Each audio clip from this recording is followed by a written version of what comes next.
Goeiemôre en baie welkom by die NG Gemeente Montana. Vandag is ook ons geleentheid waar ons jong mense belydenis van geloof aflê.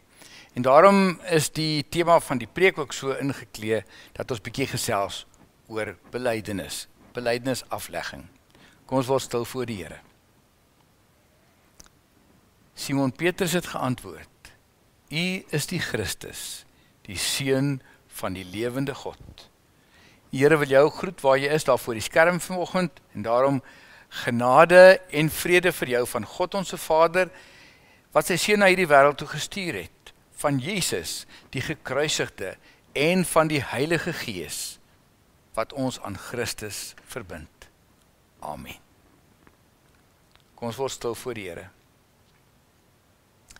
Ek lig my hande op na U, o Heer, en op my kale knieë kniel ek voor U neer. Met my gesig na die grond en met leë hande op na U, aanbid ek U naam, Koning Jesus. Ek wil kom dankie sê op my kale knieë, en alles wat ek wil hê, net vereers laat lê. Want om net so by U te wees, sonder voorbehoud en sonder vrees, is meer werd as goud, Koning Jesus. Halleluja, U is heilig, U is almagtig. Halleluja. Amen. Ons is op 'n lewenslange reis met die Here. Op hierdie reis saam met God vind daar sekere ontwikkeling en groei in ons geloofslewe plaas.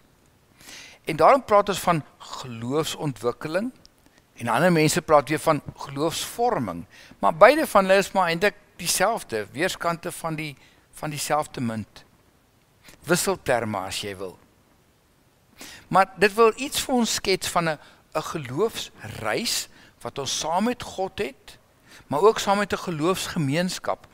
En dit bepaal ook eintlik waarbinne watter ruimte jy jou geloof in uitleef. Geloofsvorming gaan altyd van God af uit. Dit beteken, God neem die inisiatief en God skenk vir jou geloof om van te leef.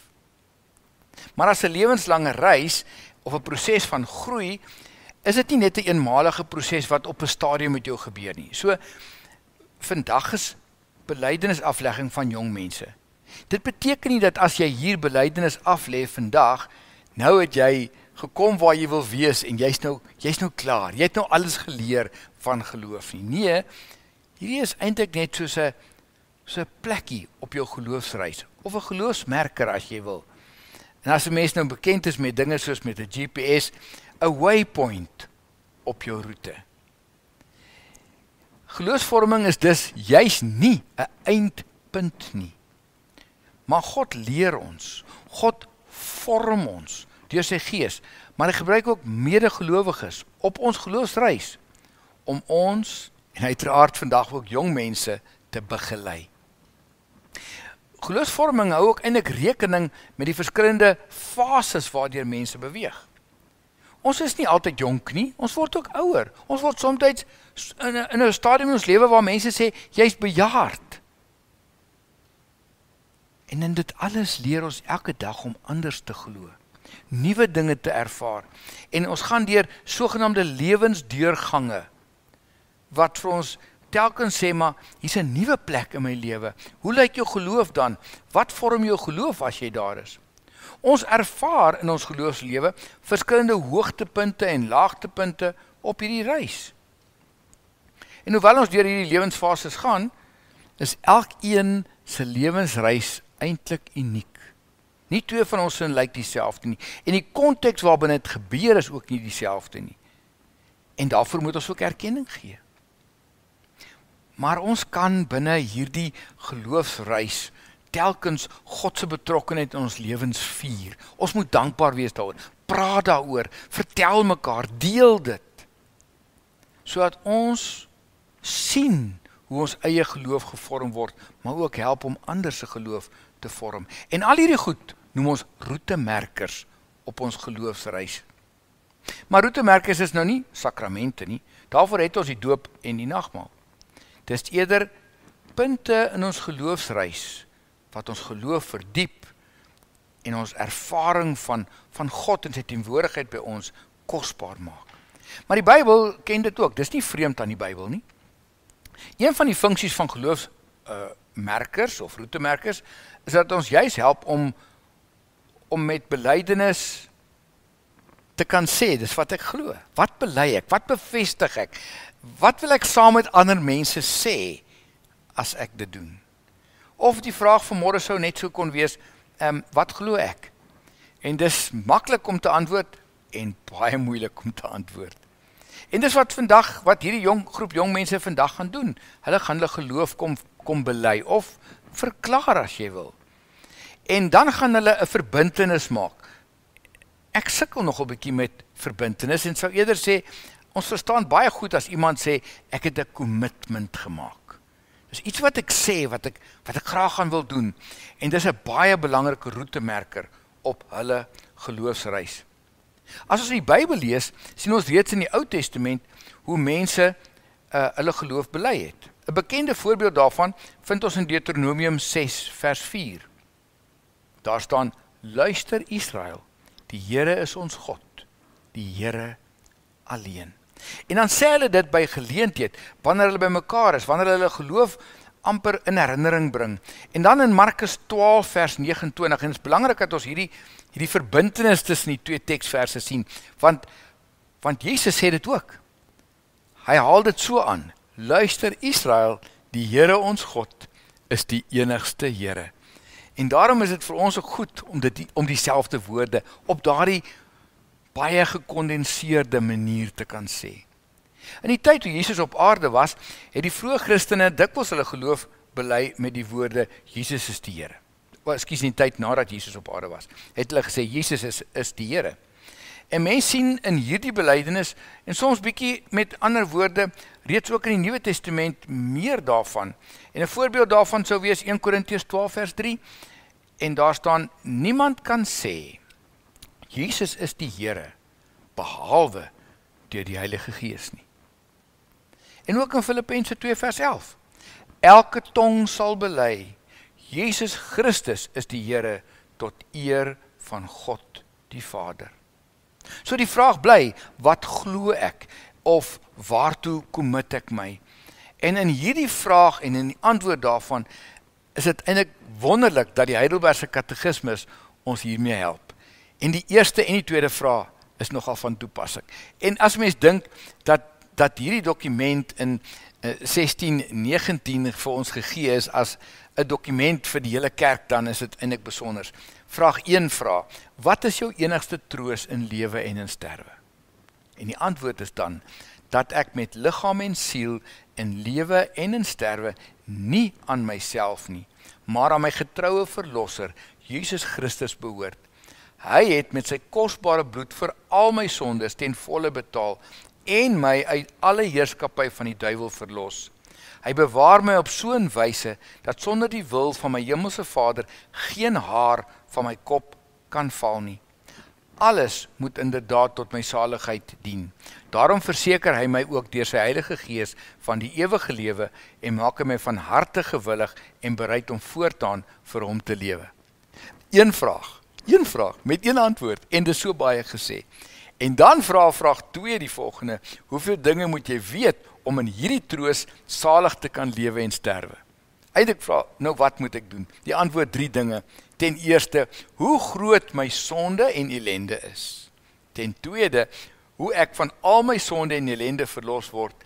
En ten derde, hoe ek God vir so 'n verlossing dankbaar moet wees. En as ek al hierdie dinge hoor, en ons vanmôre ook gaan hoor, hoe jong mense hulle geloof bely in hulle eie woorde, dan hoor ek een ding, God het my ontsettend lief. En as 'n verbondsmens, is dit vir my belangrik, God het gesê, ek sal jou God wees en die God van jou nageslag, en hy is dit, hy hou my vas, hy dra my deur my hele lewe, en ek het baie om te sê, en baie om te sien, en kom ons loop 'n pad saam met hierdie jong mense vanmôre, mag die Here vir jou, en vir hulle, hierin seën. Amen. Kom ons bid saam. Here onse God, baie dankie dat ons geloof mag en kan bely. Dankie dat ons met so 'n opregtheid kan sê, Here, U is my Here. Mag ook vanmôre hierdie jong mense wanneer hulle dit sê, dit eerlik en opreg wees. En ons, want dit hoor, nie net getuies is nie, maar ook mense wees wat saam met hulle op hierdie geloofspad loop. Dit bid ons in U naam, naam van ons Here Jesus Christus. Amen. Ontvang dan nou die seën van die Here, neem dit met jou saam en leef daaruit. Die Here seën en beskerm jou. Die Here verhoor jou gebede en hy gee aan jou sy vrede. Amen.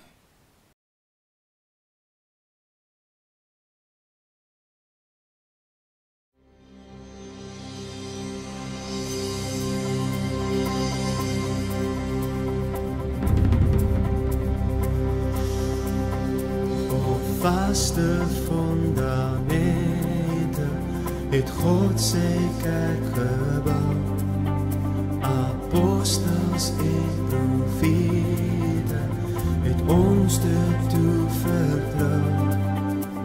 Die koning van die hemel, hy skep die woord en gees, verloren is op aarde, dat hou sy volk kan wees.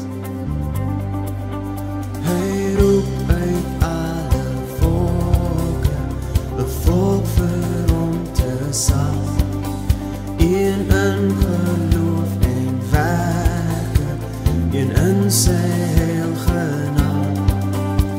Hy gee die brood, die beker, hy gee die heilige doop,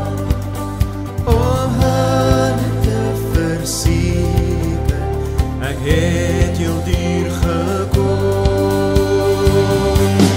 Ja, hy lê die steen, hy is die rots, sy fundament is vas, hy is God, o ja, hy is, ja, hy lê die steen, hy is die rots, sy fundament is vas, hy is God, o ja, hy is, ja, hy is God.